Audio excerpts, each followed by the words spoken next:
தெய்வத்தால் உருவான பந்தம் விலகாது மகாராணி. தெய்வத்தால் உருவான பந்தம் விலகாது மகாராணி.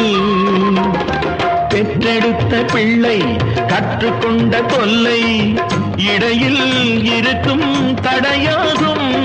செய்தவளும் நீதான் சேர்ந்தவளும் நீதான், என்னிடத்தில் தவறில்லையே.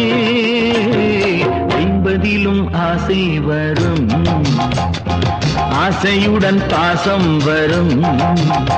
இதில் அந்தரங்கம் கிடையாதம்மா. நாள் செல்ல சுகம் தானம்மா. நாள் செல்ல சுகம் தானம்மா. நாள் செல்ல சுகம் தானம்மா.